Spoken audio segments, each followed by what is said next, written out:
మన ప్రభువును ప్రియ రక్షకుడైన యేసుక్రీస్తు ప్రభుల వారి అతి శ్రేష్టమైన నామంలో ఈ 10వ మాసం ఈ మొట్టమొదటి ఆదివారం దేవుని సందులో పాలు పంపులు పొందిన దేవుని బిడ్డలైన మీ అందరికీ హృదయపూర్వకమైన వందనాలండి. దేవుడు ఎంతవరకు మనలను మన కుటుంబాలను కంచెవేసి కాపాడి ఆయన సజీవమైన రెక్కల నీడలో భద్రపరిచిన దేవునికి ఒక్క క్షణం అందరూ రెండు చేతులెత్తి దేవునికి స్తోత్రాలు చెల్లిద్దాం. హల్లెలూయా, హల్లెలూయా. కొద్దిసేపు దేవుని మాటలు మనం ధ్యానం చేద్దాం. తర్వాత ప్రభు బల్లారాధనలో మనం పాలు పంపులు పొందాలి. గడిచిన వారమంతా కండ్రిక దిగవల్లిలో ఎరికో ఉపవాస ప్రార్థనలు. ఆ వారంలో కొన్ని రోజులు అక్కడ ఉండడం, మొదటి తారీఖు మళ్ళీ హనుమాన్ జంక్షన్ రావడం, మరలా 4వ తారీఖు 3వ తారీఖు రాత్రి ఇక్కడ దేవదాస్ సాయి గారు మా ఆత్మీయ తండ్రి వస్తున్నారని చెప్తే అక్కడికి రావటం, తర్వాత 4వ తారీఖు పగలు రాత్రి తాడేపల్లి గూడెంలో అక్కడ ఉపవాస ప్రార్థనలో వాక్యం చెప్పడం. ఇవన్నిటిని దేవుడు కృప చూపించి ప్రతిరోజు కూడా ఈ వారమంతా దేవుని సందులు గడపడానికి దేవుడు కృప చూపించారు. గడిచిన నిన్నటి దినాన్ని కూడా కంటదిగోళ్ళు వెళ్ళి రాత్రి ఇంటికి వచ్చేసరికి 1 గంట ఆ సమయం అయింది. ఏ విధం చేతనైనా గడిచిన వారమంతా దేవుడు ఆయన రెక్కల నీళ్ళ భద్రపరిచాడు. మరలా రేపు వారంలో మంగళవారం బుధవారం 8వ తారీఖు 9వ తారీఖు హనుమాన్ జంక్షన్లో బైబిల్ స్టడీస్ జరుగుతున్నాయి. వాటిల్లో పాలు పంపులు పొందాలి. ఇంకా దేవుని చిత్తం మన ఆత్మీయ జీవితం అన్నింటిలో కూడా దేవుడే ప్రతిరోజు కృప చూపి సహాయం చేయునుగాక. సరే, ఇక ఆలస్యం చేయకుండా కొద్ది నిమిషాలే దేవుని మాటలు మనం ధ్యానం చేసుకుందాం. గడిచిన వారంలో ఒక మాట విన్నాం కదా, యెహోవా పరిశుద్ధ ఆలయంలో ఉన్నాడు. ఒకసారి ఆ మాట చూడండి. కీర్తనల గ్రంథం 11వ కీర్తన 4వ చరణంలో రాయబడిన మాటను చూడండి. త్వరగా కొద్ది నిమిషాలు. యెహోవా తన పరిశుద్ధ ఆలయంలో ఉన్నాడు. గట్టిగా ఆమేన్ చెప్పండి. గడిచిన వారం మనం విన్న వాక్యానికి అంశం చెప్పాను కదా, యెహోవా పరిశుద్ధ ఆలయంలో ఉన్నాడు. ప్రతి వారం మనం ఈ మాటలు చెప్పబడిన ఆ వాక్యాలు మనం ఒక చోట జాగ్రత్తగా భద్రం చేసుకొని రాసుకోగలిగితే మన ఆత్మీయ జీవితంలో ప్రతిరోజు కూడా ఆ వాక్యాన్ని వెనక్కి తిరిగి చూసుకున్నప్పుడు ఆ వాక్యము మన పాదములకు దీపంగా మార్చబడుతుంది. ఆ వాక్యం ఎదుట మనం నిలబడినప్పుడు ఆ వాక్యము అద్దముగా ఉండి మన ప్రతి మలినాన్ని తొలగించడానికి మార్గంగా మార్చబడుతుంది. ఏ అపవిత్రత మనలో అంటుతుందో, ఏ రకమైన దేవునికి విరోధమైన ఆలోచనలు మనలో రేకెత్తుతున్నాయో, ఏ రకమైనటువంటి దేవునికి అయిష్టమైన కార్యాలు మనలో ఊరేగుతున్నాయో, వాటన్నిటిని దేవుడు తొలగించాలన్నా ప్రతిరోజు దేవుని వాక్యం అనే అద్దము ముందు మనం నిలబడితే యెహోవా పరిశుద్ధ ఆలయములో నుంచి మనల్ని తొంగి చూసి మన అపవిత్రత అంతటిని తొలగించి మనలను దేవుడు ప్రతిరోజు శుద్ధీకరించునుగాక. మరొక మాట చెప్పనా, ఈరోజు ఏంటి? ప్రభు బల్లారాధన. ప్రభు బల్లారాధన అని అనగా దానికి ముందు రోజు శనివారం శుద్ధీకరణ. ఆ శుద్ధీకరణ మనము అజాగ్రత్తగానో అశ్రద్ధగానో నిర్లక్ష్యంగానో ఉండి ప్రభు బల్లలోకి వచ్చి మనం పాలు పంపులు పొంది వెళ్ళిపోతున్నాం. ఇది ఒక ఆచారంగానో అలవాటుగానో కాక ఈ ప్రభు బల్లారాధనలో మనము పాలు పంపులు పొందుతున్నప్పుడు మంచి మనస్సాక్షి కలిగిన వారిగా మార్చబడాలి. వారం రోజుల పాటు లోకంలో తిరుగుతున్నాం కదా, వారం రోజుల పాటు మన పని పాటల్లో మెదులుతున్నాం కదా, వారం రోజుల పాటు ప్రతిరోజు దేవుని సందులో పరిశుద్ధపరచబడుతున్నామా, వారం రోజుల పాటు మన జీవన యాత్రలో కొనసాగుతున్నాం కదా, వారం రోజుల్లో పరిశుద్ధాత్మ చేత నింపబడుతున్నామా, వారం రోజుల్లో పరిశుద్ధాత్మని మన హృదయంలోకి ఆహ్వానించగలుగుతున్నామా? అందుకే ఇక్కడ చదివాం కదా, యెహోవా పరిశుద్ధ ఆలయంలో ఉన్నాడు. ఆ పరిశుద్ధ ఆలయం ఏంటి? మనం ఆరాధించుకొని కట్టుకునే ఈ గోడలు కాదు, మనం ఆరాధన చేసుకోవడానికి నిర్మించుకున్నటువంటి ఈ కట్టడాలు కాదు, మన హృదయమే దేవునికి ఆలయం. గట్టిగా ఆమేన్ చెప్పండి. మన హృదయమే దేవునికి ఆలయం. ఆ ఆలయంలో దేవునికి స్థానం ఉందా? ఈ ఆలయంలో దేవుడి నివాసం ఉంటున్నాడా? ఈ ఆలయంలో దేవుడు ప్రత్యక్షమవుతున్నాడా? ఒక్కసారి ఆలోచించండి. ఏ రోజైనా ఈ విషయాన్ని మీరు ఆలోచిస్తున్నారా? ఏ రోజైనా ఈ విషయాన్ని మీరు ధ్యానిస్తున్నారా? నా హృదయము దేవునికి ఆలయంగా మార్చబడాలి. ఎందుకంటే ఈ దేహము దేవునికి ఆలయం. ఈ దేహంలో పరిశుద్ధాత్మ దేవుడి నివాసం ఉండాలి. ఈ దేహంలో పరిశుద్ధాత్ముడు సంచరించాలి. ఏ రకమైనటువంటి మలిను నన్ను అంటకుండా అపవిత్రమైన ఆలోచనలు నా హృదయాల్లోకి రాకుండా, అపవిత్రమైన తలంపులు నన్ను ఊరేగనివ్వకుండా ప్రతిరోజు ఈ పరిశుద్ధ ఆలయంలో నా దేవునిని నేను భద్రపరుచుకొని ఆ దేవుడు నడిపించే మార్గంలో నేను నడిపించబడతాను. దయగలిగిన ఆత్మ సమభూమి కలిగిన ప్రదేశంలో నన్ను నడిపించేటట్లుగా నేను అప్పగించుకుంటాను. ఏ రోజైనా ఆలోచిస్తున్నామా? ఒక్కసారి ఆలోచించండి. ఆదివారం ఎన్ని గంటలు ఉంటున్నాం మన మందిరంలో? ఆదివారం పూట ఎన్ని గంటలు ఉంటున్నాం? 10ంటికి ఆరాధన మొదలవుతుంది అనుకోండి, 1 గంట దాకా ఉంటుంది. 11, 12, 1 గంట, 3 గంటలు. దేవుడు మనకి వారం రోజుల పాటు 24 గంటలు, రోజుకి 24 గంటల చొప్పున వారం రోజుల పాటు మనకి ఆరోగ్యం ఇస్తే, ఈ వారం రోజులు మనల్ని కంచెవేసి కాపాడుతూ వస్తే, ఆ 6 రోజుల పాటు మనల్ని ఏ విధంగా దేవుడు భద్రపరిచాడో, 7వ దినం ఏ దినం ఇది? విశ్రాంతి దినం. దేవుడు ఏర్పరిచిన దినం, దేవుడు మాట్లాడే దినం, దేవుడు మనల్ని ముచ్చటించి మన జీవితం ఏ విధంగా నడిపించబడాలో తన సేవకులను ఇక్కడ నిలబెట్టుకొని ఆయన మాట మన హృదయాల్లోకి భద్రపరచగలిగే విధంగా ఆయన ఆలోచన అంతా మనకు తెలియజేసే ఈరోజు, ఒకవేళ మనం ఆయన మాట వినుకోకుండా నిర్లక్ష్యంగా ఉంటే కాపాడబడతానులేండి, ఆరోగ్యం ఉందిగా, బ్రతుకుతానులేండి, చేతి పని ఉందిగా, జీవిస్తానులేండి, చక్కటి నాకు అన్ని వసతులు సమకూర్చబడ్డాయిగా అని అనుకుంటున్నామే. మన ఆత్మీయ జీవితాన్ని దేవుని కొరకు ఇష్టమైన జీవితంగా మార్చుకోకపోతే, మన ఆత్మీయ జీవితాన్ని దేవుని కొరకు ఇంపైన సువాసన కలిగిన హోమముగా తీర్చిదిద్దుకోకపోతే, వారంలో ఒక్కరోజు కదా, 6 రోజులు అన్నిటినీ దేవుడు సృజించాడా? భూమిని, ఆకాశాన్ని, పక్షులను, జంతువులను, పాకే పురుగులను, చెట్లను, చెట్ల నుండి వచ్చే ఫలాలను, వీటన్నిటినీ, ప్రకృతిని, పగలును రాత్రిని వేరుపరిచాడా? ఇవన్నీ 6 రోజులు చేసి 5 రోజులు చేసి 6వ రోజు ఎవరిని చేశాడండి దేవుడు? ఎవరిని చేశాడు చెప్పండి? మనల్ని 6వ రోజు చేసిన దానికి కారణం ఏంటో తెలుసా? ఈ 5 రోజుల్లో మొదటి రోజు మనల్ని చేసి ఆయన పని ముగిసింది అనుకోవచ్చు కదా. ఆయనే ఒక క్రమమైన పద్ధతిలో పని చేస్తున్నాడే. దేవుడైన యెహోవా ఆయన ఒక క్రమమైన పద్ధతిని మన కోసం మాదిరిగా ఉంచుతున్నాడే. మొదటి రోజే మట్టితో మనిషిని చేయలేడా? ఆ మనిషిని కూడా ఆయన చేత్తో చేయకోకుండా కలుగునుగాక అంటే కలిగేవాడేగా. కానీ ఆయన ఆలోచన తెలుసా? మన పోలిక చొప్పున మన రూపములో నరునిని చేద్దాం.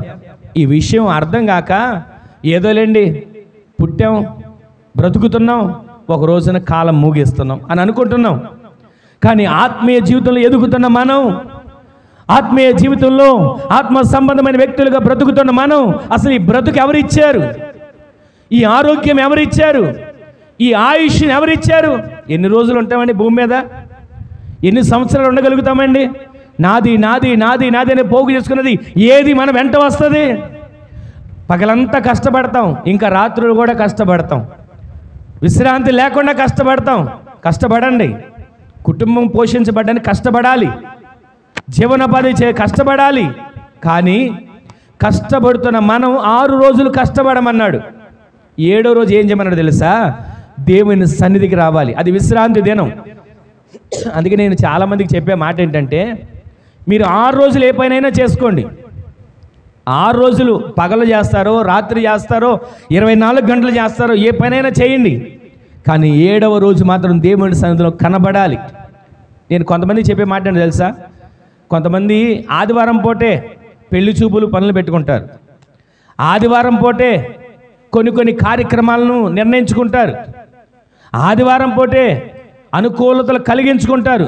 కానీ నేను ఒకే ఒక మాట అంట, ఆదివారం పూట దేవుని సన్నిధిని పోగొట్టుకొని పెళ్లి కుదుర్చుకున్న ఆ పెళ్ళిళ్ళు నిలబడవు. ఆదివారం పూట దేవుని సన్నిధిని పోగొట్టుకొని ఏం సంపాదించుకుంటాం? ఆదివారం పూట దేవుని సన్నిధిని దూరం చేసుకొని పెళ్లి కుదిరింది, పిల్ల నచ్చింది, పిల్లోడు నచ్చాడు, కట్న కానుకలు బాగానే ఉన్నాయి, ఆస్తిపాస్తులు బాగానే ఉన్నాయి అని హడావుడిగా పెళ్ళిళ్ళు చేసుకొని అదే హడావుడిగా తొందరపాటు నిర్ణయాలతో విడిపోయే పరిస్థితులు వస్తున్నాయి. ఈ రోజున నేను దేవుని సన్నిధిలో నిలబడి బాధతో మీకు చెప్పే ఒక మాట ఏంటంటే, దేవుని సన్నిధిని నిర్లక్ష్యం చేయకూడదు. దేవుని సంధికి ఒకవేళ మీరు వస్తే నాకు ఇంతమంది ఉన్నారు అని నేను చెప్పుకోవడానికి కాదు, లేదా మీరు వస్తే నాకు ఏదో ఇంత కానుకలు వస్తాయని కాదు. దేవుడు ఎలాగైనా పోషిస్తాడు.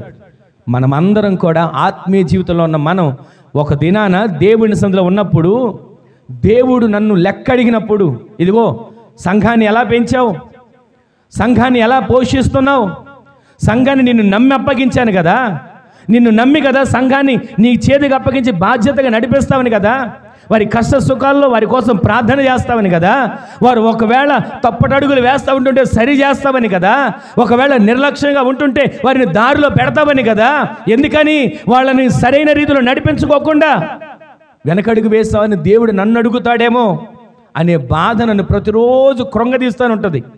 డబ్బుల గురించి బాధ కాదు, ఆరోగ్యం ఉన్నా లేకపోయినా బాధ కాదు, ఆయుష్ ఎంతకాలం ఉంటుందో, ఆరోగ్యం ఉన్నాయా లేకపోయినా ఆయుష్ ఉన్నా లేకపోయినా అది సమస్య కాదు.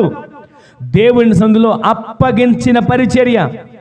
దేవుడు ఒక సంఘాన్ని ఇచ్చాడంటే, దేవుడు ఒక విశ్వాసాన్ని ఇచ్చాడంటే, దేవుడు ఒక పరిచర్యని ఇచ్చాడంటే ఆ పరిచర్యను నమ్మకమైనటువంటి వారిగా సిద్ధపరిచి వధువు సంఘముగా పెండ్లి కుమార్తెగా నూతన క్రొత్త నిబంధనల కొరకు సిద్ధపరిచి రారాజుగా రాబోతున్న వరుడి కొరకు మనందరము మేఘాల మీద ఎత్తబడే గుంపులో మనల్ని దేవుడు సిద్ధపరచాలని, ఆ విధంగా మీరు తయారు కావాలని నేను సిద్ధపరచాలని కోరుకుంటున్నా. ఒక మాట చెప్తాను. ఇలాగే ఎస్తేరు అనేటువంటి స్త్రీ కన్యక, వాళ్ళందరూ ఆ దేశంలో ఉన్నటువంటి ఆ కన్యకలందరినీ షూషను కోటకు తీసుకుని వెళ్తున్నారు. షూషను కోటకు తీసుకుని వెళ్తుంటే ఆ షూషను కోటలోకి అందరు వెళ్ళారు. వెళ్ళిన వాళ్ళందరినీ ఏం చేశారు తెలుసా? చక్కగా వాళ్ళకి రుచికరమైన ఆహారం పెడుతున్నారు. వజ్రాలు కావాలా, రత్నాలు కావాలా, చేతులకు వేసుకునే కడియాలు కావాలా, మెడలో అలంకరించుకునే బంగారపు గొలుసులు కావాలా, లేదా వస్త్రాలు వెలగలిగిన విలువైన వస్త్రాలు కావాలా, ఏది కావాలంటే అది తీసుకోండి, ఏది కావాలంటే అది సిద్ధపరచుకోండి అని అందరికీ చెప్పారండి. ఊరిలో నుంచి తీసుకొచ్చిన స్త్రీలందరూ రాజు మందిరంలోకి వచ్చి, షూషను కోటలోకి వచ్చి, నేనే కదా రాణిని అయ్యేది, నేనే కదా ఈ అంతఃపురానికి రాణిగా ఉండేది, నేనే కదా ఈ షూషను కోటలో రాజుగారికి భారీగా ఉండేది అని అనుకుని ఎవరికి వాళ్ళు అనుకొని అలంకరించుకోవడం మొదలుపెట్టారంటండి. వాళ్ళకి అలంకరించుకోవడానికి ఏ విధంగా వస్తువులు కావాలో అక్కడున్న వారిని అడిగితే ఏది కావాలంటే తీసుకొచ్చేస్తున్నారు. బాదం పప్పులు కావాలా, జీడిపప్పులు కావాలా, గన్నేరు పప్పులు కావాలా, ఏది కావాలన్నా వాళ్ళకి తీసుకొచ్చి పెడతా ఉంటాడు. శుభ్రంగా తింటున్నారు. నేనే అందంగా ఉన్నా, నేనే రాణిగా మార్చబడతా, నేనే బలంగా ఉన్నా, నేనే రాణిగా మార్చబడతా, రాజుకు నేనే నచ్చుతా అని అనుకున్నారండి. కానీ ఒక్క వ్యక్తి ఎస్తేరు హేగేకు అప్పగించుకుంది. బైబిల్ గ్రంథంలో రాయబడింది. సంఘం సేవకునికి అప్పగించుకోవాలి, సంఘం పరిచర్యలో నాటబడిన వారిగా మార్చబడాలి. సంఘం ఆదివారపు ఆరాధన అని అంటే ఏదో కొద్దిసేపు కనబడి ఒక పాట పాడుకొని ఒక మాట విని కొంచెం కానుకొచ్చుకుని వెళ్ళిపోవడం కాదండి. సంఘంలో మనం ప్రతిరోజు రూపాంతరం చెందాలి. గట్టిగా ఆమేన్ చెప్పండి.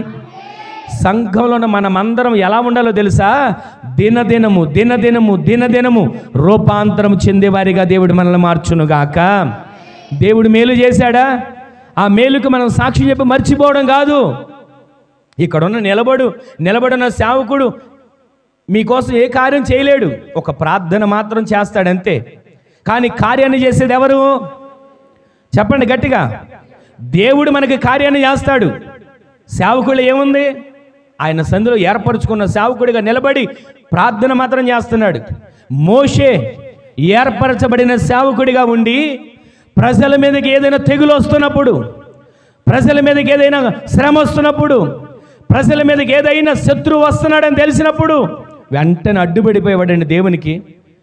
వాళ్ళు అవిధేయులుగా బ్రతికి వాళ్ళు మనసుకు నచ్చినట్లుగా వెచ్చలవిడిగా జీవిస్తూ ఉండి వాళ్ళకి నచ్చినట్లుగా బ్రతుకుతూ ఉంటే వెంటనే దేవుని కోపం రగిలేదండి ప్రజల మీద.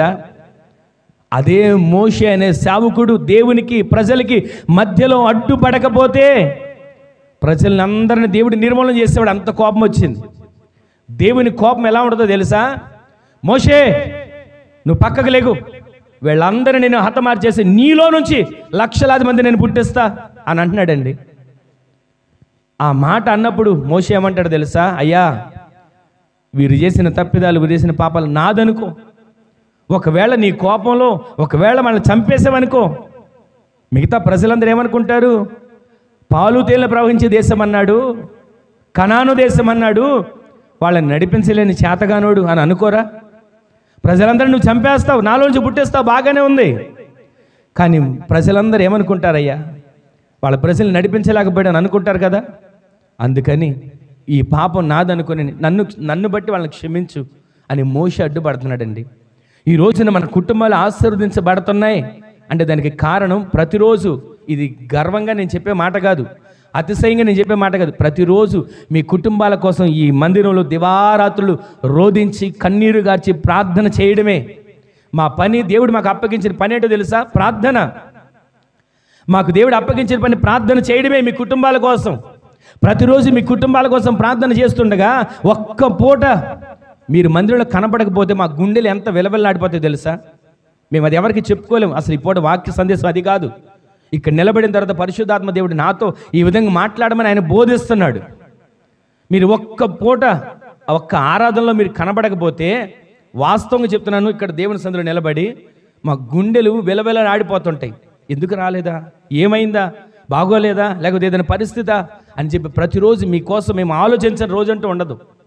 మీకోసం ప్రతిరోజు బలిపీఠం కట్టని రోజంటూ ఉండదు. మేము ఎక్కడున్నా, అయ్యా ఇదిగో మా సంఘ బిడ్డలు ఫలానా వారు ఈ సమస్యలో ఉన్నారు, ఫలానా వారు ఈ బాధలో ఉన్నారు, ఫలానా వారు ఇదిగో ఈ సమస్యలో ఉన్న ప్రతిరోజు మీ కొరకు ప్రార్థన చేయని రోజు అంటూ లేదు. ఒకవేళ దేవుని గ్రంథంలో ఉంది కదా, మీ కొరకు నేను ప్రార్థన చేయకపోతేనంట దేవుని దృష్టిలో మేము ఎలాంటి వాళ్ళం తెలుసా? పాపం చేసిన వాళ్ళు. అర్థమవుతుందా మీకు మాట? దేవుడు మిమ్మల్ని అప్పగించాడు కదా, మీ కొరకు మేము ఒకవేళ ప్రార్థన చేయకపోతే దేవుని దృష్టిలో మేము పాపం చేసిన వాళ్ళతో సమానం. ఏ రకమైన అక్రమాలు పాపాలు మేము చేయక్కర్లా. ఒకవేళ మీకోసం మేము ప్రార్థన చేయకపోతే అది మేము పాపం చేసిన వాళ్ళం. అందుకే ప్రతిరోజు ప్రతి క్షణం మీకోసం రోధిస్తూనే ఉంటాం సంఘ క్షేమం కొరకు. వారి కుటుంబాలు, అయ్యా ఇదిగో ఫలానా వాళ్ళ కుటుంబం బలహీనతలో ఉన్నారయ్యా, ఫలానా వాళ్ళ కుటుంబం సమస్యలో ఉన్నారయ్యా, ఫలానా వాళ్ళ కుటుంబం ఇదిగో ఈ వేదనలో ఉన్నారయ్యా అని మీకోసం దివారాత్రులు రోధిస్తూనే ఉంటాం, ప్రార్థిస్తూనే ఉంటాం. అయితే ఈ రోజున నేను చెప్పే ఒక విలువైన మాట ఏంటంటే, దేవుని ఆరాధనను నిర్లక్ష్యం చేయకూడదు. ఆమెన్ చెప్పండి. దేవుని సన్నిధిని నిర్లక్ష్యం చేయకూడదు. ఆమెన్ చెప్పండి. దేవుని ఆ మాట ఉంది కదా, ఆయన సన్నిధిలో ఒక్క దినము గడుపుట, అందరు చెప్పండి ఆ మాట. ఒక్కరోజు మీరు దేవుని సన్నిధికి వచ్చి ఒక రోజంతా ఉంటున్నారా, కొన్ని గంటలు ఉంటున్నారా చెప్పండి? కొన్ని గంటలు ఉండి వెళ్తున్నారు కదా. అసలు ఒక్క రోజు ఉంటేనే 1000 రోజుల శ్రేష్టతే. మరి కొన్ని గంటలు ఉన్నారు కదా, 1000 గంటలు, అన్ని 1000 గంటలు దేవుడు మనల్ని కంచి వేసి కాపాడుతూ వస్తున్నాడండి. ప్రతిరోజు ప్రతి క్షణం ప్రతిదినం దేవుని మీద మనం నిత్యము కూడా ఆయనను ఆశ్రయించి ఆయన మీద ఆనుకొని జీవించే వారిగా దేవుడు మనల్ని బలపరచును గాక. ప్రతి ప్రభు బల్లారాధన అంటే దానికి అర్థం ఏంటో తెలుసా? ఇదేదో షాపులో తెచ్చిన గోధుమ పిండితో చేసిన రొట్టె కదా, బయట తెచ్చిన ద్రాక్ష బళ్ళతో చేసిన ద్రాక్ష రసమే కదా అని అనుకోవచ్చు. కానీ ఇవి చేసేటప్పుడు విరిగి నలిగిన హృదయం ఉండాలి. వీటిని చేసి ఇక్కడ తీసుకొచ్చామా, ఇక్కడ పెట్టినప్పుడు వీటిలన్నిటిని దేవుడు పరిశుద్ధపరుస్తాడు. గట్టిగా ఆమెన్ చెప్పండి. ఈ పరిశుద్ధపరిచినప్పుడు మనకు తెలియదు, మనం ఇక్కడ ఉంటాం, సిలువలో ఆయన ఇక్కడ వేలాడుతూ ఉంటాడు. గట్టిగా ఆమెన్ చెప్పండి. ఆయన సిలువలో ఇక్కడ వేలాడుతూ ఉంటాడు. మనము ప్రార్థిస్తున్నప్పుడే సిలువలో నలగగొట్టబడిన శరీరాన్ని ఈ రొట్టెలో దేవుడు కలుపుతాడు. గట్టిగా ఆమెన్ చెప్పండి. మనం ఇక్కడ ఆరాధిస్తున్నప్పుడే ఆయన సిలువలో కార్చిన ధారల ధారల ధారల ధారల రక్తం ఇక్కడున్న ద్రాక్ష రసం దేవుడు కలుపుతాడు. గట్టిగా ఆమెన్ చెప్పండి. ఇది సాధారణమైనది కాదండి, ఇది మామూలుగా తీసుకొని తినేది కాదు. మన ఆత్మ శుద్ధీకరించబడడానికి, మన అంతరంగ జీవితం అంతరంగ స్వభావం శుద్ధీకరించబడడానికి ప్రతి నెలకొకసారి ప్రభు బల్లారాధనలో ఈ రొట్టెను తిని ద్రాక్షరసం తాగి ఏదో మామూలుగా మనం వెళ్ళిపోతాం కాదు. ఆ రొట్టెని మనం తింటున్నప్పుడు ఇది యేసయ్య శరీరం, యేసయ్య శరీరాన్ని నేను తింటున్నా, ఇది యేసయ్య రక్తం, ఆయన రక్తాన్ని నేను తాగుతున్నా, ఇది మామూలుగా వచ్చింది కాదు, వెల చెల్లించింది, క్రయధనం పొందింది, కొరడా దెబ్బలు తినింది, ముండ్ల కిరీటం పెట్టబడింది, అవమానాలు సహించింది, పిడిగుద్దుల చేత గుద్దినప్పుడు వాటిని తట్టుకున్నది. వీటి ద్వారా చిందించబడిందండి ఈ రక్తం. వీటి ద్వారా చిందించబడి మన దగ్గరికి చేర్చబడింది ఆ శరీరం. ఈ ప్రభు బల్ల ఆరాధనలో మనం పాలుబొంబులు పొందే మనం శుద్ధీకరించబడకోకుండా యేసుక్రీస్తు ప్రభుల వారే, వినండి జాగ్రత్తగా, రేపటి దినాన అప్పగించబడుతున్నాడు, సిలువకు కొట్టబడుతున్నాడు, సిలువ మీద ప్రాణం పెట్టబోతున్నాడు. అది తెలిసి ముందు రాత్రి గెత్సెమనే తోటలో ఆయన ప్రార్థన చేస్తూ ఉండగా ఒంట్లోంచి చెమట వస్తుంది. మనకు తెలుసు కదా చెమట. ఇప్పుడు కరెంట్ లేదు కదా, చెమట పడద్దు అందరికీ. ఒంట్లోంచి చెమట ఏ విధంగా కూడా చెప్పండి. అది ఎలా ఉంటుందండి? ఒంట్లో వచ్చే చెమట నీరుగా ఉంటుంది కదా.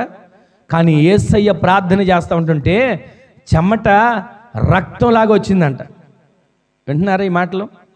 యేసయ్య ప్రార్థన చేస్తుంటే గెత్సెమనే తోటలో ఆ రాత్రి అప్పగించబడబోతున్నాడు, తెల్లారి సిలువ వేయబడి మరణం పాలు కాబోతున్నాడు. అయినప్పటికీ రాత్రి గెత్సెమనే తోటలో రోధించి ప్రార్థన చేస్తున్నాడు. ఆయన ప్రార్థన చేస్తున్నటువంటి చెమట రక్త బిందువులుగా వచ్చి ఆ గెత్సెమనే తోట అంతా రక్తంతో తడిసిపోయింది. ఈరోజు నేను చెప్పే మాట ఏంటంటే, రేపటి దినాన ప్రభు బల్లలో మనం పాలు పంపులు పొందుతున్నాం అని మనం అనుకున్నప్పుడు అంతకు ముందు రోజు మనం శుద్ధీకరించబడాలి. కనీసం ప్రార్థన ఉంటుందా? పరిశుద్ధాత్మ కూడికకి ఎలాగో ఎవరో రాలేకపోతున్నాం, రావట్లేదు కూడా. కొంతమంది వస్తున్నారు, కానీ శుద్ధీకరణ కూడికి రేపటి దినాన ప్రభు బల్లలో పాలు పంపులు పొందాలి కదా. అవకాశం లేదు అని చెప్తాం, కుదరట్లేదు అని చెప్తాం.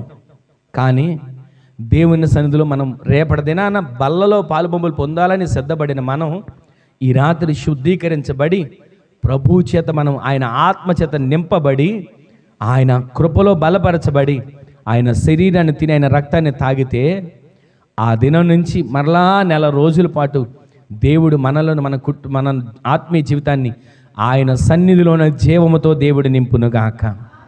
ఆయన జీవంతో నింపాలంటే మనము శుద్ధీకరించబడాలి. ఆయన జీవంతో నింపాలంటే మన ఆత్మలు శుద్ధీకరించబడాలి. శరీరం శుద్ధీకరించబడుతుంది, స్నానం చేస్తాం, అన్నీ బాగానే ఉంటాయి. కానీ మరి ఆత్మ శుద్ధీకరించబడాలిగా. ఆత్మ శుద్ధీకరించబడకోకుండా, మంచి మనస్సాక్షి లేకుండా, పాప క్షమాపణ లేకుండా, ఒకళ్ళు తెలుసో తెలియకో చేసిన తప్పులు, పొరపాట్లు, బుద్ధిహీనతలు, బలహీనతలు దేవుని సందులో ఒప్పుకోకుండా నేను కూడా వెళ్ళాను, బల్ల తీసుకున్నాను, వచ్చేసాను అనుకోండి, ఏం ప్రయోజనం? దేవుని సందులో బాధగా నేను మీకు తెలియజేస్తున్నమాట, యెహోవా పరిశుద్ధ ఆలయములో ఉన్నాడు. ఈ పరిశుద్ధ ఆలయంలో ఉన్న దేవునిని ఎల్లప్పుడూ మనము కలిగి ఉండి ఆ పరిశుద్ధ ఆలయంలో ఉన్న దేవుడు మనకు ఏదైతే బోధించాడో ఆ విధంగా నడిపించబడగలిగే కృప దేవుడు దయచేయునుగాక. ఈ రోజున ఈ మాటలు వింటున్న మన జీవితంలో, ఆత్మీయ జీవితంలో వాక్యము మనకు దొరికినప్పుడు మనం కూర్చుకోవాలి. ప్రార్థన మనకి అవకాశం దొరికినప్పుడు ప్రార్థనలో పాలుపొంపులు పొందాలి. 6 రోజుల పాటు దేవుడు సమస్తాన్ని సృజించి 6వ రోజు నరుణ్ణి చేసి 7వ రోజు ఆయన విశ్రమించాడు అని రాసి ఉంది. 7వ రోజు ఒకవేళ మనం ఏ పనైనా చేయండి, ప్రార్థన అయిపోయిన తర్వాత మీరు పని ప్రారంభించుకోండి. ప్రార్థన అయిపోయిన తర్వాత మీరు వెళ్ళండి, దానిలో దేవుడు విజయం ఇస్తాడు. గట్టిగా ఆమేన్ చెప్పండి. ప్రార్థన అయిపోయిన తర్వాత మీరు అడుగుపెట్టి మీరు ఏ పనైనా చేయండి, ఆ పనిలో దేవుడు ఉన్నతమైన విజయం దయచేస్తాడు. గట్టిగా ఆమేన్ చెప్పండి.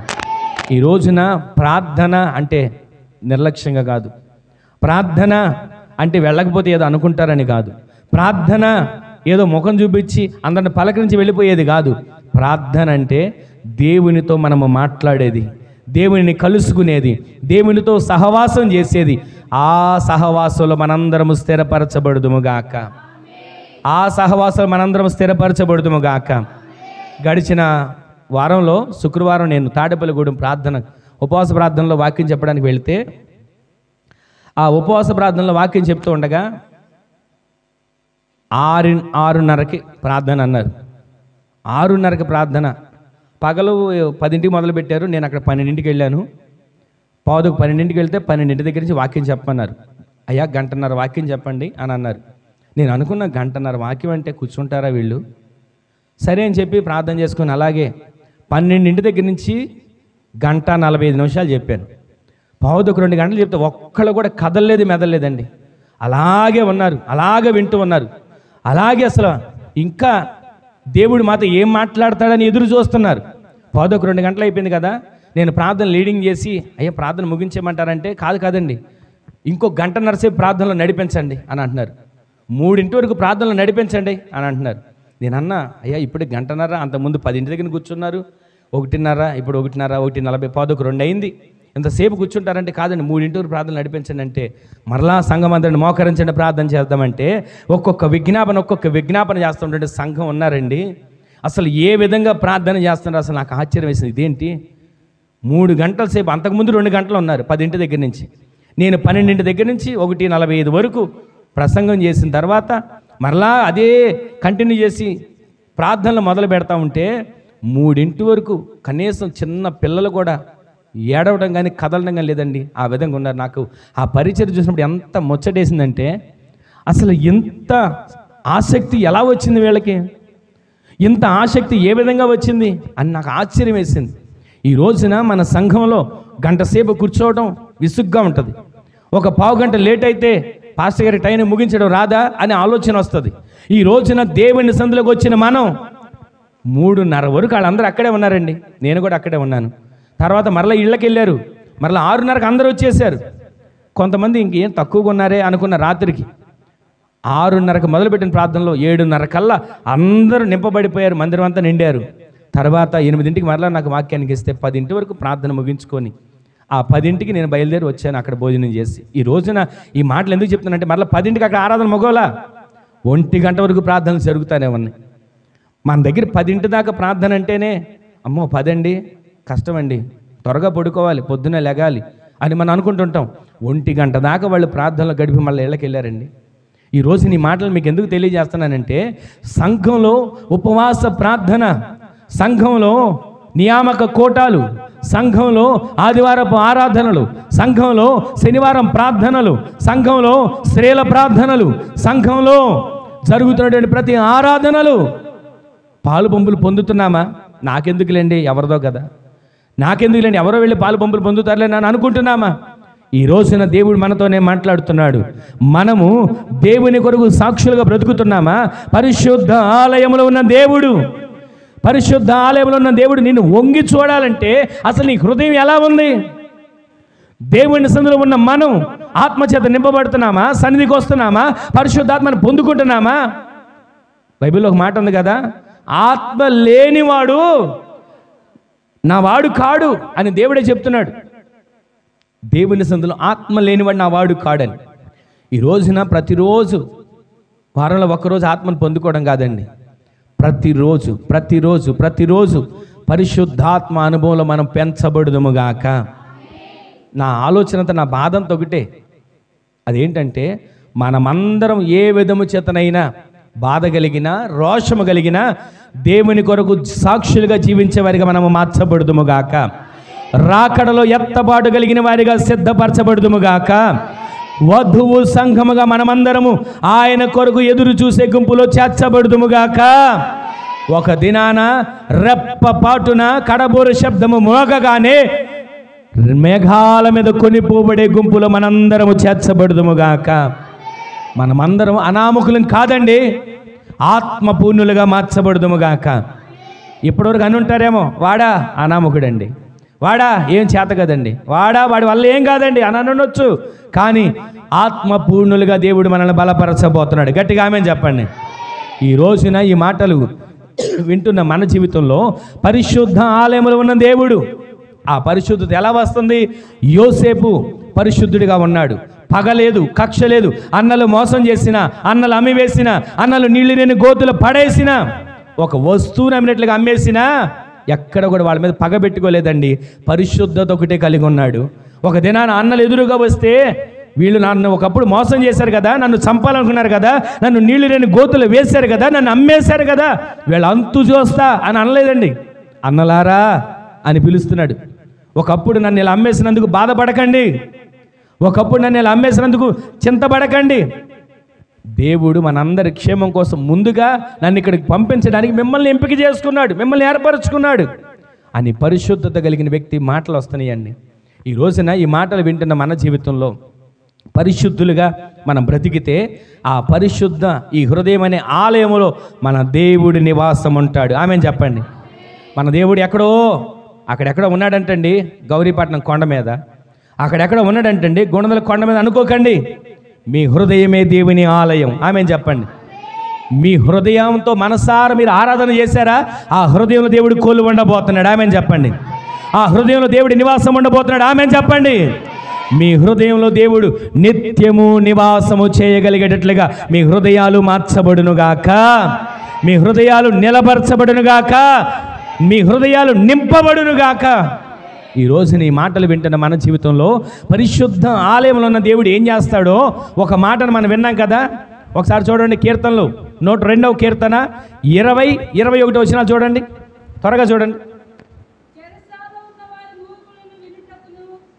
చెరసాలలో ఉన్నవారి మూలుగుల వినుటకును, చావునకు విధింపబడిన వారిని విడిపించుటకును. గట్టిగా అందరు దేవుని చేతులెత్తి స్తోత్రాలు చెప్పండి. హల్లెలూయా. నా ఓపిక ఇంతే అన్నవాళ్ళు గట్టిగా ఆమేన్ చెప్పండి. హల్లెలూయా.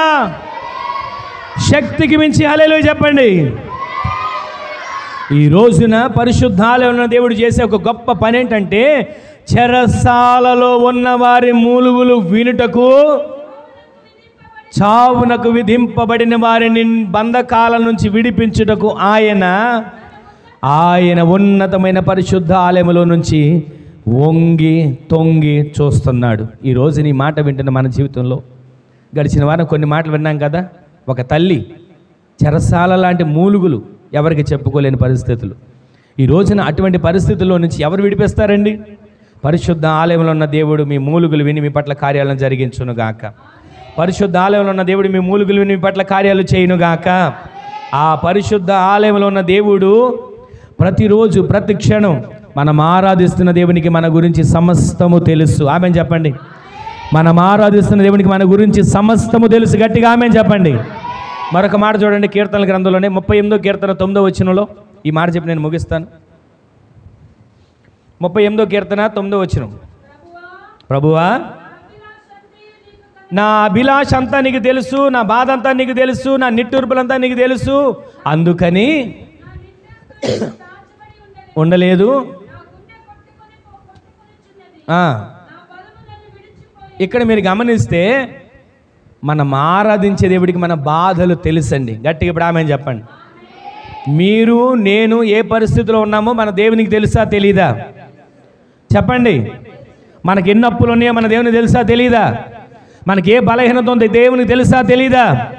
తెలిసిన దేవుడు, ఆయనకి తెలుసా ఎప్పుడు మనకు బాగు చేయాలో, ఎప్పుడు మన అప్పులు తీర్చాలో, ఎప్పుడు మన సమస్యలు తొలగించాలో ఆయనకి తెలుసా మనకు తెలుసా? ఆయనకే తెలుసు. మనం అనుకుంటాం దేవుడు తెల్లారేసరికల్లా నా అప్పులన్నీ తీరిస్తే నాకు మేలు చేసినట్టు, తెల్లారేసరికల్లా నా రోగం బాగు చేస్తే దేవుడు నాకు మేలు చేసినట్టు, తెల్లవారేసరికి నా ఇంటి ముందు ఒక బంగళా వస్తే దేవుడు మేలు చేసినట్టు, తెల్లవారేసరికల్లా నా ఇంటి ముందు విలువైనటువంటి వాహనం ఉంటే దేవుడు నాకు మేలు చేసినట్టు ఇది అనుకుంటున్నాం. కానీ మన పరిస్థితి దేవునికి తెలుసు. ఆయన మాయ చేసేవాడు గాడు, మంత్రం చేసేవాడు గాడు, మసిబూసి మారేడికాయ చేసేవాడు గాడు. మన జీవితాల్లో మనకు ఏమి ఆయన చెయ్యాలనుకుంటున్నాడో దానికోసం ఆయన ఆలోచిస్తున్నాడు. మనం అనుకుంటాం ఈ పని ఎలా జరిగితే బాగుండు, ఆ పని ఎలా జరిగితే బాగుండు, ఈ కార్యం ఎలా జరిగితే బాగుండు, ఈ బండి ఎలా వెళితే బాగుండు, ఈ సమస్య ఎలా తీరితే బాగుండు అని మనం అనుకుంటున్నాం. కానీ మన దేవుడు మనం అనుకున్నట్లుగా కాదు, ఆయన అనుకున్నట్లుగా మన జీవితాల్లో చేయడానికి ఇష్టపడుతున్నాడు. ఆమెను చెప్పండి. ఇప్పుడు మీ పిల్లలు ఉన్నారండి, మీ పిల్లలు ఉన్నారు. ఎల్కేజీ నుంచి వేస్తే పిల్లలు 10వ తరగతికి వెళ్తారా? ప్రారంభమై 10వ తరగతిలో వేసి చదవరా అని అంటారా? చెప్పండి. ఎల్కేజీ నుంచి వేస్తారా? 10వ తరగతిలో వేస్తారా? అలా కాదండి మాస్టర్ గారు, ప్రిన్సిపల్ గారు మాట అనండి. ఇదిగో కావాలంటే 10వ తరగతికి ఎంత కడతారో దానికి 200 ఇస్తా, నా పిల్లడిని 10వ తరగతిలో ఏంటంటే వేస్తారా? అమ్మా నీ డబ్బు కాదు, నీ డబ్బు కాదు 10వ తరగతి చదివించేది, నీ పిల్లోడికి జ్ఞానం కావాలి.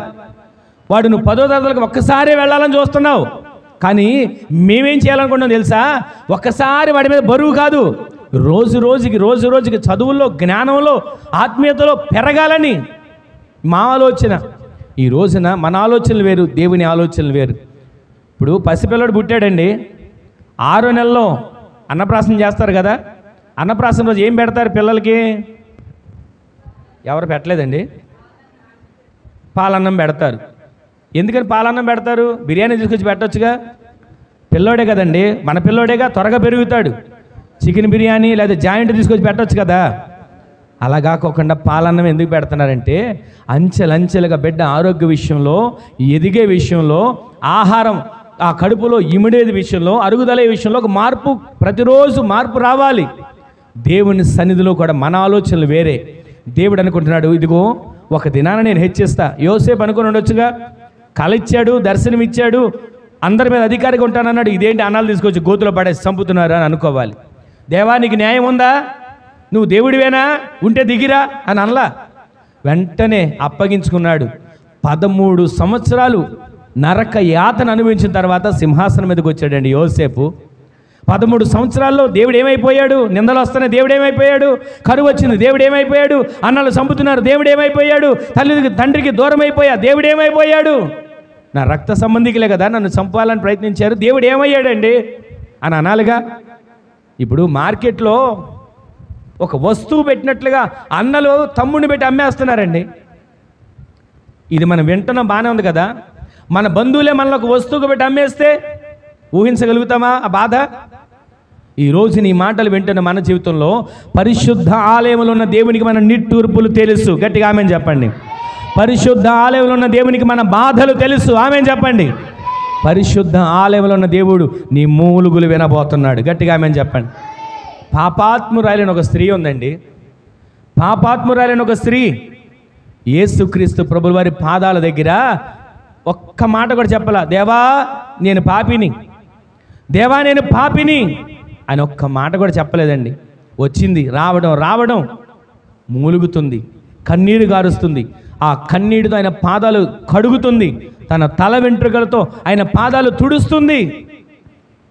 చివరిగా ఏమన్నాడు ఒకసారి ఆ మాట చూడండి. లోకాసు వార్త 7వ అధ్యాయం 37 వచనం చూడండి.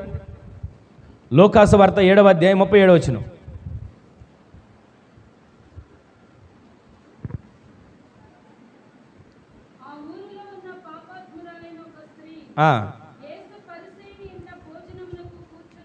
కూర్చుని ఉన్నాడని తెలుసుకొని తీసుకొని వచ్చి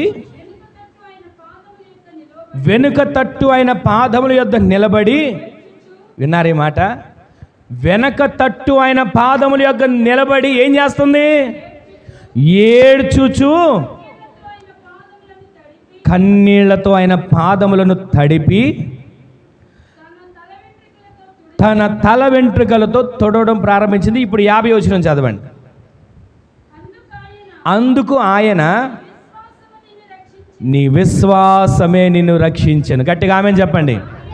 నీ విశ్వాసమే నిన్ను రక్షించెను. అక్కడ ఒక మాట అంటాడు చూడండి, సమాధానము గలదానవై వెళ్ళుమని ఆ స్త్రీతో యేసుక్రీస్తు ప్రభుల వారు చెప్పాడు. గట్టిగా ఆమేన్ చెప్పండి. ఈ రోజున దేవుని సన్నిధికి వచ్చిన మీరు విస్తారంగా ఆయన ఎంత ప్రేమిస్తారో, విస్తారంగా ఆయన ఎంతగా ఆరాధిస్తారో అంతగా దేవుడు మనకు సమాధానాన్ని దయచేయబోతున్నాడు. ఆమేన్ చెప్పండి. ఆయన అంటున్నాడు అక్కడ 50 వచనంలో రాయబడిన మాట ఏంటండి? నీ విశ్వాసమే నిన్ను రక్షించింది. ఈ రోజున మనందరం రక్షించబడ్డాం, రక్షించబడవలసిన వాళ్ళు కూడా ఉన్నారు.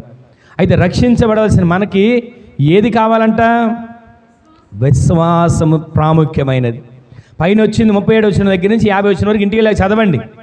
ఆ 37వ వచనం దగ్గర నుంచి అక్కడ రాయబడిన మాట ఏంటంటే, ఆమె పాపాత్మురాలైన స్త్రీ అని రాయబడి ఉంది. ఒక ఇంట యేసుక్రీస్తు ప్రభుల వారు భోజనానికి వెళ్ళి కూర్చొని ఉంటే ఆ ఇంటి వారికి ఆ రోజుల్లో ఉన్నటువంటి ఆనవాయితీ ఏంటంటే, ఇంటికి వచ్చిన వాళ్ళకి కాళ్ళు కడుక్కోవటానికి నీళ్ళు ఇవ్వాలి, తర్వాత వారి తలకు నూనె పెట్టాలి, తర్వాత వాళ్ళని ముద్దు పెట్టుకొని గౌరవంగా లోపలికి ఆహ్వానించాలి. ఇలా జరుగుతూ ఉండేది అప్పుడున్న ఆచారం. అయితే ఆ ఇంటికి పిలిచిన వ్యక్తి ఇవేం చేయలే. కానీ ఆ ఇంట యేసుక్రీస్తు ప్రభుల వారు కూర్చున్నప్పుడు ఆ పాపాత్మురాలు అని అనబడుతున్న ఆ స్త్రీ అక్కడికి వచ్చి ఆయన పాదాల దగ్గర కూర్చుందండి. ఆయన పాదాల దగ్గర కూర్చుంది. ఈ రోజున మనం ఆయన పాదాల దగ్గర కూర్చోవడం అంటే ఏంటో తెలుసా? దేవుని సన్నిధిలో కూర్చోవడం. మీ ఇంట్లో మీ గది ఉందా? మీ ఇంట్లో ఒకవేళ హాలే ఉందా? మీ ఇంట్లో ఒకవేళ వంటగదే ఉందా? మీ ఇంట్లో మీ పడుకునే బెడ్రూమ్ ఉందా? ఏ గది అయినా పర్వాలేదు. మీరు ఎక్కడ మోకరిస్తారో అది దేవుని సన్నిధిగా మార్చబడును గాక. మీరు ఎక్కడ ప్రార్థన చేస్తారో అది దేవుని సన్నిధిగా మార్చబడును గాక. మీరెక్కడ కన్నీరు గారుస్తున్నారో అది నా దేవుని సన్నిధిగా మార్చబడి మీ ప్రతి ప్రార్థనకు దేవుడి జవాబును అనుగ్రహించునుగాక. ఈ రోజున ఈ మాటలు వింటున్న మన జీవితంలో పాపాత్మురాలు, అందరూ అంటున్నారు పాపాత్మురాల స్త్రీ. ఆ స్త్రీ పాపాత్మురాలు. అందరూ అక్కడికి వచ్చిన ఏమన్నా తెలుసా? ఈ యేసుక్రీస్తు ప్రభుల వారు ఏంటి ఎట్లాంటి వాళ్ళ దగ్గర చేర్చుకుంటాడు? యేసుక్రీస్తు ప్రభుల వారికి తెలియట్లేదా ఎవరో ఒక్క తన్ను దనొచ్చు కదామని అని అందరూ నోటికి వచ్చినట్లుగా మాట్లాడుతున్నారండి. కానీ ఆమె ఏమి చెప్పట్లా, మూలుగుతుంది మూలుగుతుంది మూలుగుతుంది. కన్నీళ్లతో ఆయన పాదాలు గడుగుతుంది, తల వెంట్రుకలతో ఆయన పాదాలు తుడుస్తుంది.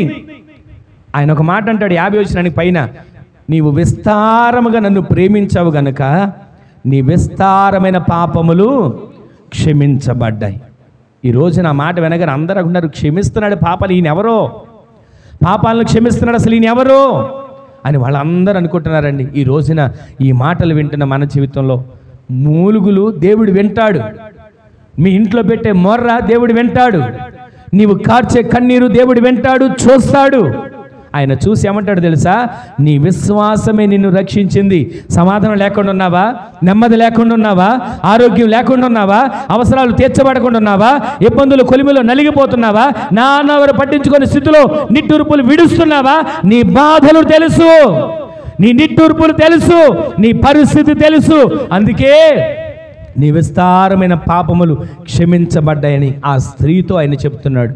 ఈరోజు నీ మాటలు వింటున్న మన జీవితంలో ఎంతకాలం దేవుని సంధికి వచ్చి ఆయన సంధిలో ఆయన పాదాలు కడగకుండా వెళ్ళిపోయి, దేవుని సంధికి వచ్చి ఆయన సంధిలో ప్రార్థించకుండా ఉండిపోయి, దేవుని సంధికి వచ్చి ఆయన సంధిలో మొర్ర పెట్టకుండా జీవించి ఎంతకాలం నా ప్రార్థన ఎవరు వింటారులేండి, నా ప్రార్థన ఎవరు ఆలకిస్తారులేండి, నా ప్రార్థనకి ఎవరు జవాబు ఇస్తారులేండి అని చెప్పి కృంగిపోతున్న పరిస్థితులు. కొన్నిసార్లు ప్రార్థన చేసేటప్పుడు గట్టిగా అరిసరిసి ప్రార్థన చేయలేరు. ఎందుకంటే ప్రార్థన చేసేప్పుడు మన సమస్యలు పక్క వాళ్ళకి వినబడతాయేమో, నా సమస్యలు పక్క వాళ్ళు వింటారేమో అని అనుకుంటుంటాం. కానీ మూలుగుతూ ఉంటాం. ఆ మూలుగులు దేవుడు వింటున్నాడు. ఆమెను చెప్పండి. నీవు అరిచరిచి గొంతెత్తి ప్రార్థన చేసిన దానికన్నా దేవుని సందులో నీవు నీ సమస్యని మూలుగుతని చెప్పినప్పుడు ఆయన మూలుగులు వింటాడు, సమాధానాన్ని దేవుడు దయచేస్తాడు. ఆమెను చెప్పండి. ఈ రోజున దేవుని సందులో ఆయన ఎక్కడున్నాడంట? పరిశుద్ధ ఆలయములో ఉన్న దేవుడు.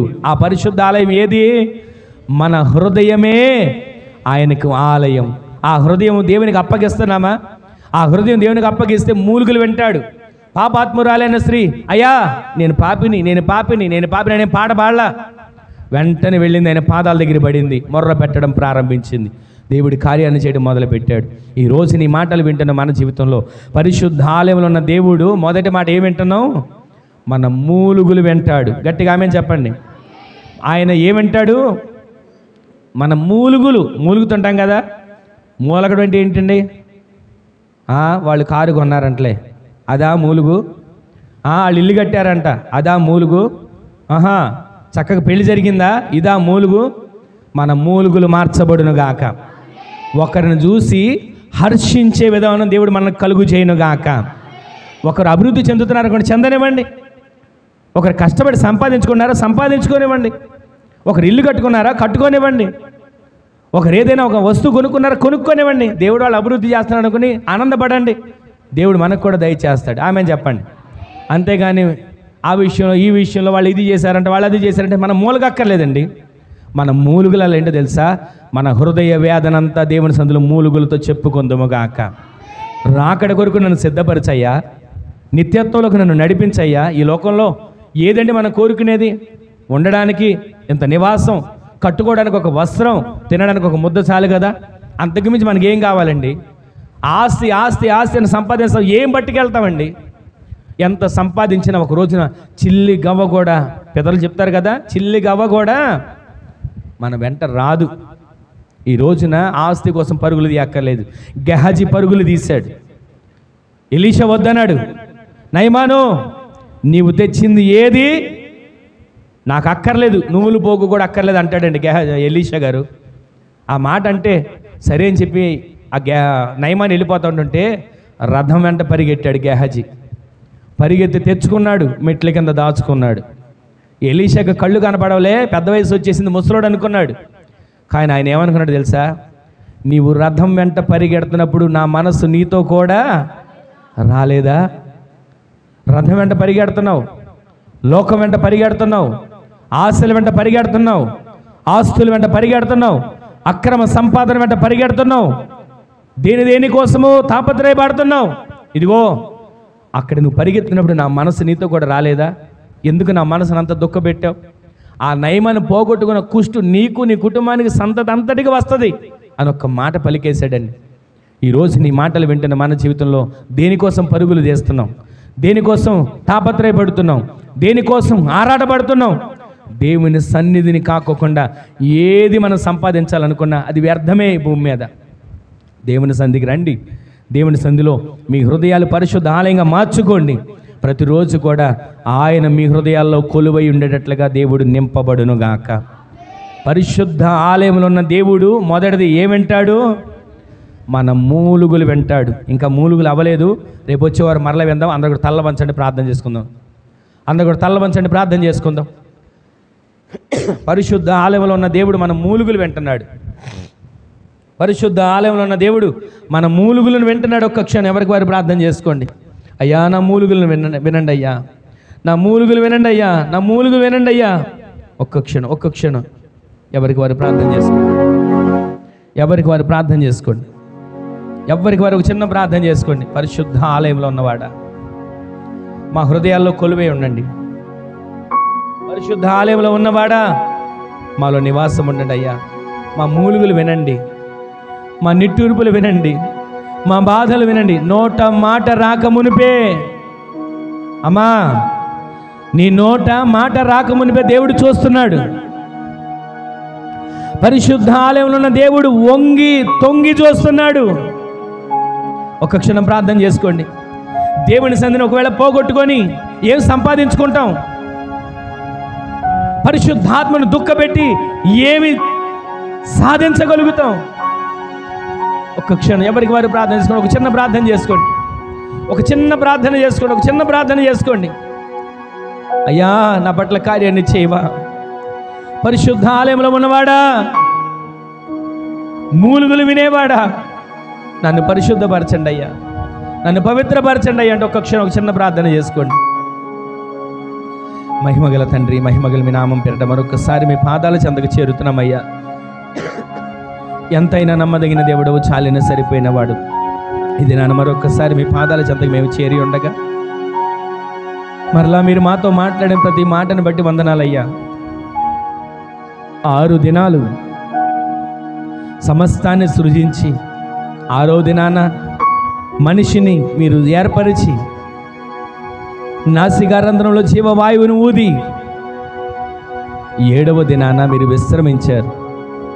ఆ విశ్రాంతి దినాన్ని మేము నిర్లక్ష్యం చేయకుండా, ఆ విశ్రాంతి దినాన్ని మేము పోగొట్టుకోకుండా, ఆ విశ్రాంతి దినాన్ని మేము జార విడుచుకోకుండా మా ఆత్మలను బలపరచండి అయ్యా. మాకున్నటువంటి ప్రతి ఆటంకాలను తొలగించండి అయ్యా. అయ్యా పరిశుద్ధ ఆలయంలో ఉన్న తండ్రి, నా హృదయాన్ని పరిశుద్ధ ఆలయంగా మార్చుకుంటానయ్యా. నా ఆలయంలోకి రండి ప్రభువా, నా ఆలయంలో నివాసం ఉండండి అయ్యా. నన్ను వంగి చూడండి ప్రభువా, నా బాధలు, నా నిట్టూర్పులు గ్రహించండి నాయన. నా సమస్యలన్నిటిని దూరపరచండి ప్రభువా. నా మూలుగులు వినండి అయ్యా. పాపాత్మురాలైన స్త్రీ నోరు తెరిచి చెప్పకముందే, ఏమి మాట్లాడకముందే మూలుగులు విన్నవాడు కదయ్యా. తండ్రి మూలుగులు వినండి అయ్యా. ఇదిగో నీ సన్నిధిలో బిడ్డలు ఎవరెవరు రోధిస్తున్నారో వారి మూలుగులు వినండి అయ్యా. వారి మూలుగులు ఒక్కసారి వినండి దేవా. ఏ సమస్యలో ఉన్నారో, ఏ రకమైన ఆటంకాలు వెంటాడుతున్నాయో వారి మూలుగులు ఒక్కసారి వినండి దేవా. కనికరించండి నాయన, కనికరించండి. కృపతో జ్ఞాపకం చేసుకోండి ప్రభువా. పరిశుద్ధ ఆలయంలో ఉన్నవాడా, బిడ్డల మూలుగులు వినండి నాయన, బిడ్డల మూలుగులు వినండి ప్రభు. కార్యాలు చేసి మహిమ పొందండి.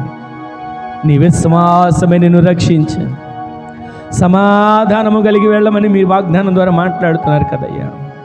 అయ్యా, కుటుంబాల్లో సమాధానం, కుటుంబాల్లో నెమ్మది, కుటుంబాల్లో క్షేమం, కుటుంబాల్లో ఆరోగ్యం, కుటుంబాల్లో ప్రతి దినము కూడా ప్రార్థన, ఆత్మ రిబా శవ రబల రబగబ తిరిలి రిబాధురల రబంధర బలమైన బాహు చాపి ఆశ్చర్యమని కార్యాలు చేసి ఘనమైన మీ నామానికి మీరు మహిమను తెచ్చుకోరమని ఆరాధనలో పాలు పంపులు పొంది ప్రతి బిడ్డలందరినీ పేరు పేరున దీవించి నీ రాకడ కొరకు సిద్ధపరచండి. ఘనత మహిమ ప్రభావాలు మీ నామానికి ఆరోపించుకుంటూ నజరేయుడైన యేసుక్రీస్తు పరిశుద్ధమైన శక్తి గల నామంలో స్తుతించి ప్రార్థించి అడిగి వేడుకొని పొందుకొని అన్నాము తండ్రి. ఆమేన్, ఆమేన్, ఆమేన్.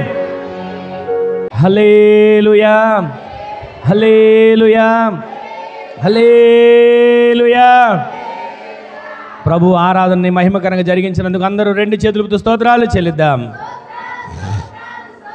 మరొకసారి అందరికీ, లోపల ఉన్న వారికి, వెళ్ళడం అందరికీ వందనాలు. ఒకరికొకరు వందనాలు.